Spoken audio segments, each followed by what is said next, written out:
Saya akan mengkagumi Gus Dur dari segi fikih. Ketika Gus Dur dilengsarkan dari presiden, yang paling saya kenang dan para ulama seluruh Indonesia, mungkin seluruh dunia mengenang adalah keberhasilan Gus Dur mengelola konflik itu tidak pertumpahan darah.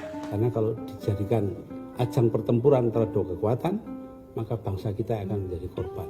Karenanya dikeluarkan maklumat yang akan dibacakan oleh saudara Yahya Stakuf. Adanya upaya secara sistematis melalui media massa untuk merusak reputasi seseorang. Dalam bahasa umum dinamakan karakter assassination. Jika keselamatan negara jadi taruhannya, tindakan tegas akan saya ambil.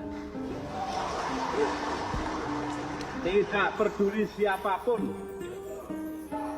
Jadi karena itu saya tidak pernah mikir diri saya sendiri. Ini sudah kegilaan di luar batas. Gus! Pengawal! Gus Dur! Kantor kok.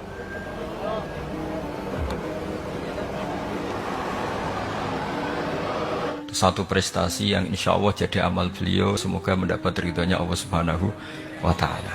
Karena yang paling dihindari oleh Islam sebisa mungkin adalah jangan ada darah menetes, apalagi hanya demi kekuasaan. Sehingga Rasulullah SAW sampai berdamai ketika terjadi tarik ulur di Sulhul Hudaybiyah. Suhail bin Amr memberi sekian poin, semuanya merugikan Rasulullah, tidak ada yang menguntungkan sama sekali. Tapi Rasulullah menuruti itu semua demi tidak bertumpahan darah. Padahal Suhail bin Amr zaman itu masih kafir, sehingga menjadi fikih bahwa perdamaian itu harus kita jaga. Sampai ada ayat wa in janahu lisalmi fajnalaha wa tawakkal 'ala Allah. Jika mereka ingin damai, kamu harus menuruti itu. Sehingga damai itu pula yang zaman era Gus Wahid, ketika beliau menginginkan negara berdasar Islam, itu banyak di buku, termasuk beliau panitia 9 persiapan kemerdekaan Pebuki, juga tadi Gus Solahuddin cerita. Beliau akhirnya kompromi juga dengan negara yang berbentuk Pancasila. Kemudian itu disosialisasikan era Muktamar Situbondo, yaitu Kiai Haji Ahmad Siddiq, didukung oleh Gus Dur karena zaman itu beliau kalah sepuh sama Kiai Haji Ahmad Siddiq. Jadi itu fikih-fikih yang saya menjadikan pengagum Gus Dur, karena ibadah Darul Mafasid Muqaddamun ala Jalbil Masalah adalah ibadah yang luar biasa. Berikutnya saya mohon sama Kiai Haji Solahuddin Wahid berkenan saya cara berpikir begini untuk Gus Dur. Jadi watak seorang cucu itu biasanya mengalir dari pikiran besar mbah-mbahnya atau leluhurnya, karena setiap mbah-mbahnya pasti berdoa dzurriatan thayyibah. Mbah Hasyim Asy'ari adalah terhitung sebagai mujaddid, sebagai pembaharu Islam. Kitab ini diterjemah beberapa kali, sebagian oleh Kiai Haji Mustafa Bisri. Dan saya pastikan di antara perilaku atau manhaj Mbah Hasyim adalah, ini saya baca guru-guru beliau, kemudian ada perilaku yang persis ditiru Gus Dur. Jadi itu bukan sekedar bukan sekedar mitos atau kebetulan, beliau punya pilihan-pilihan yang dipilih sampai akhir hayatnya.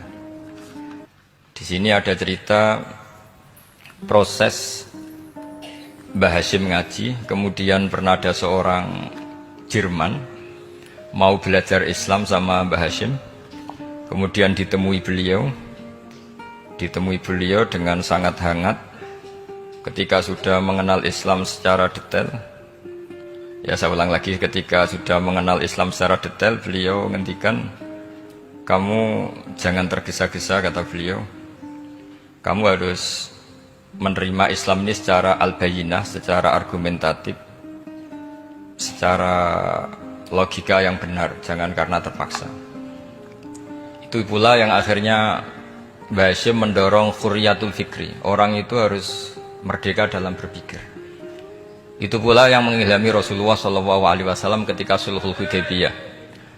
Orang kafir yang masuk Islam harus dikembalikan ke habitat kafir, karena itu habitat asli, karena rata-rata dulu suku Mekah zaman itu kafir semua.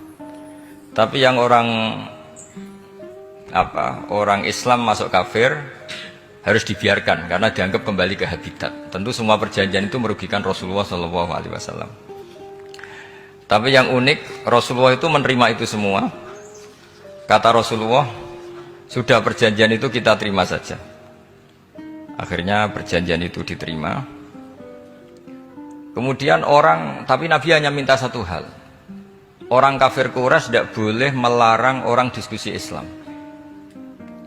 Akhirnya mereka diskusi tentang Tuhan, tentang agama, tentang macam-macam. Sehingga mereka akhirnya membandingkan, namanya punya Tuhan batu sama Tuhan yang disebut Muhammad. Tentu mereka masih jangkar pakai nama Muhammad. Mereka diskusi. Kalau kita punya Tuhan berhala, efeknya begini-begini. Kalau Tuhan kita banyak, efeknya gini-gini. Diskusi. Yatafawaduna fil hadis. Mereka diskusi secara terbuka. Terus fama ahadun ya'kilu syai'an illa dakhala fihi. Kemudian seseorang yang berpikir secara benar, yang mengenali Islam, pasti akan masuk Islam. Sehingga karena mereka diskusi bebas tanpa tekanan, akhirnya mereka memilih Islam. Dan setelah mereka Islam, mereka akhirnya ikrar Islam sama ikrar ya cara sekarang ikrar, kemudian menjadi Muslim. Dan otomatis perjanjian itu dibatalkan.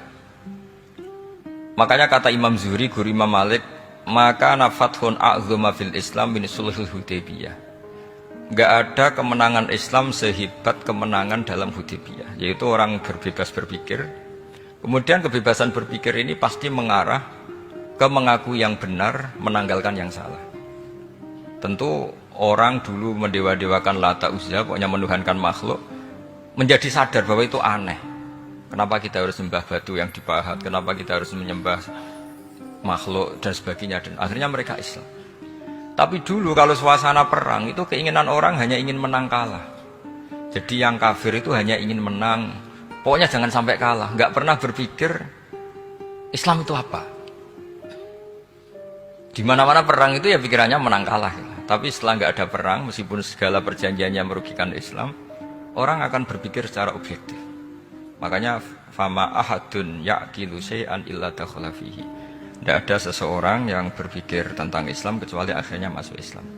Sehingga itu disebut maka nafathun a'zama fil Islam min sulhul Hudaybiyah. Enggak ada futuhat yang sebesar sulhul Hudaybiyah. Ini saya baca, tapi ini demi Gus Dur, artinya bahwa pilihan-pilihan itu mulai ada zaman Basim Asy'ari. Saya baca satu-satu ya, mulai kredibilitas ilmu beliau, karena dalam Islam itu harus ada sanad. Saya pernah ditanya seorang ilmuwan, Pak Bahak, kenapa Islam itu harus ada sanad? Kita kan orang cerdas, kan bisa berpikir sendiri, ngapain nunggu pikirannya orang-orang? Gitu. Terus saya bilang, agama itu agamanya Allah dan Rasul. Kalau pikiran kamu namanya agama kamu, bukan pikiran agama, kata saya. Kalau kamu punya pikiran, yang namanya pikiran kamu, tidak agama. Kalau agama itu harus bersanad. Jadi pikirannya Mbah Hashim sama dengan pikirannya Mbah Mahfud pikirannya sama dengan Said Abi Bakar Sato, Said Abi Bakar Sato sama dengan Said Zaini Dahlan, dan seterusnya sampai logika itu sampai Rasulullah Shallallahu Alaihi Wasallam. Saya beri sekian contoh.